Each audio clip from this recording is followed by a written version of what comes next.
Indonesia Menyapa Siang.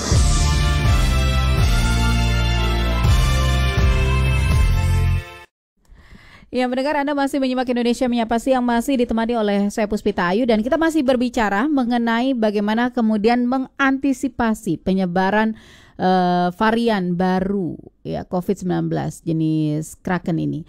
Untuk mengetahui bagaimana kemudian langkah antisipasi yang dilakukan untuk wilayah Bali, saya telah bersama dengan Sekretaris Satgas Penanganan COVID-19 Bali, Bapak Made Rentin. Selamat siang menjelang sore, Pak Rentin. Selamat sore, Mbak. Kami di Bali sudah sore. Iya, sudah sore, sudah mau jam 4 ya. Semangat. Ya, betul. Iya. Pak Rentin, kalau di Bali nih, Pak, untuk COVID-19-nya upaya-upaya pencegahan penyebaran COVID-19 di tengah sudah mulai ya menggeliatnya kembali pariwisata di Bali, pencabutan PPKM, apa Pak yang dilakukan langkah-langkahnya?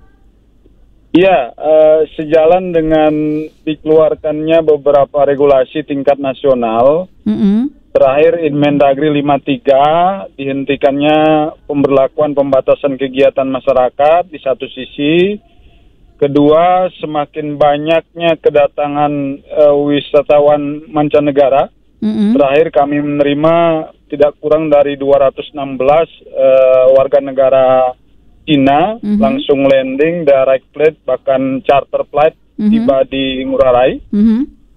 Kami di Satgas Penanganan COVID-19 Provinsi Bali tetap konsisten terhadap dua hal.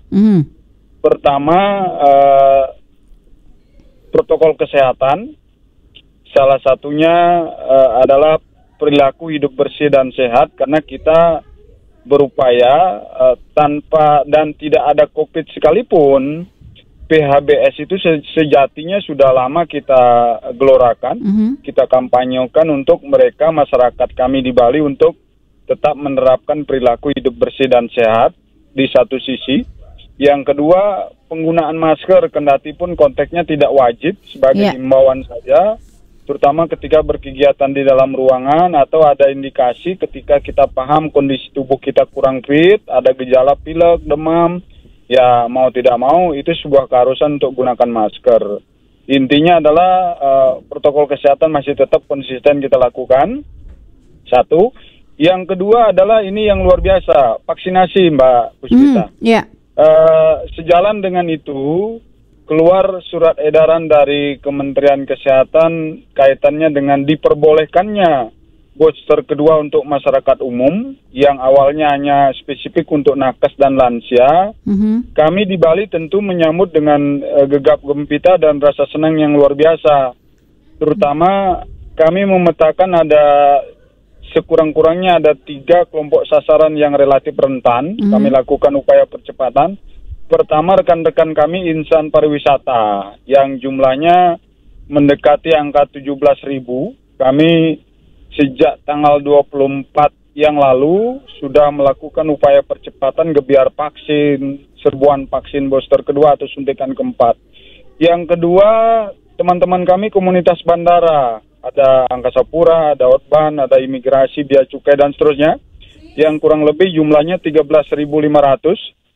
Saya di tanggal 30 kemarin melakukan kick off untuk penandaan dimulainya booster kedua vaksin keempat, yang secara konsisten teman-teman kami di bawah komando kantor kesehatan pelabuhan perharinya sekitar 1.000 sampai 1.100. Jadi kami berharap dalam waktu tidak lebih dari 2 minggu ke depan teman-teman di komunitas bandara sudah mendapatkan suntikan vaksin keempat booster kedua. Yang ketiga, teman-teman kami dari komunitas media, saya melihat mobilitas, pergerakan dan interaksi mereka cukup luar biasa, sehingga kami jadikan mereka itu sebagai prioritas terdepan untuk mereka mendapatkan suntikan vaksin booster kedua, vaksin keempat.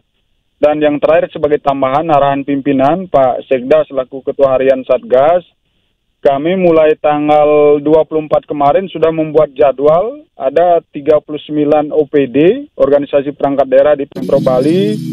Kami jadwal perharinya tidak kurang dari 3 OPD kurang lebih rata-rata per OPD-nya adalah 200 sampai 300 orang. Ketika kali 3 ya sasaran kami per hari kurang lebih 900 sampai 1.000 orang untuk jajaran pemerintah Provinsi Bali.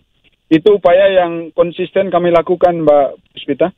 Iya, dan sejauh ini Pak Renten mungkin juga bisa disampaikan begitu ya, bagaimana kondisi misalkan vaksinasi kalau di Bali sendiri seperti apa Pak, khususnya untuk yang vaksin booster? Vaksin booster pertama yang kami sudah geber begitu sejak tahun lalu, karena jujur ketika kami ditanya apa salah satu kunci keberhasilan percepatan vaksin booster di Bali, saya katakan salah satunya adalah kami di Satgas Bali bekerja dalam under pressure yang luar biasa. Siapa yang memberi tekanan? Ya semua pihak. Menjadi sebuah kewajiban tanggung jawab kami di Satgas Bali ketika Bali diberi mandat kepercayaan sebagai tuan rumah untuk event bertaraf internasional sekelas G20. Salah satu yang silakan dilanjutkan Pak. Ya, salah satu yang digelorakan dan ditekankan oleh Satgas Nasional termasuk Pak Menko Marves saat itu bagaimana kami vaksinasi, ya? Betul, salah satunya adalah vaksinasi. Artinya kita menguatkan diri dulu dengan imun tubuh. Orang datang ke Bali dari negara manapun atau bahkan patut kita duga membawa potensi penyebaran penyakit, sekalipun ketika kita tuan rumah sudah kebal dengan salah satu kekuatan kita yaitu vaksinasi, ya tidak akan bisa, penyebaran itu tidak akan bisa terjadi di Provinsi Bali. Dan itu terbukti. 2 event besar yang saya petakan terjadi di Bali. Di bulan Mei ada GPDRR, kebetulan bidang kami di kebencanaan. Di bulan November ada G20. Memang ada beberapa delegasi positif, tetapi treatment kita lakukan sedemikian rupa, begitu ketat, begitu ditemukan positif, ya mereka dirawat baik di rumah sakit yang berstandar internasional, dan betul-betul penyebaran tidak terjadi di Provinsi Bali. Ini terbukti tidak terjadi lonjakan kasus yang signifikan pasca acara dilakukannya berbagai event bertaraf internasional yang ada di Provinsi Bali. Baik Pak Made Rentin, terima kasih sudah berbincang dengan Pro 3 RRI sore hari ini Pak. Selamat kembali beraktivitas. Terima kasih, selamat sore, salam sehat, tetap tangguh. Terima kasih. Demikian pendengar Sekretaris Satgas Penanganan COVID-19 Bali, Made Rentin. Kami berbincang tadi mengenai langkah-langkah antisipasi penyebaran COVID-19 di wilayah Bali. Saya akan kembali dalam Indonesia Menyapa. Anda juga bisa berbagi informasi secara langsung bersama kami setelah ini, pendengar, dalam sesi Warga Bicara. Pastikan Anda tetap bersama kami di Pro 3 RRI.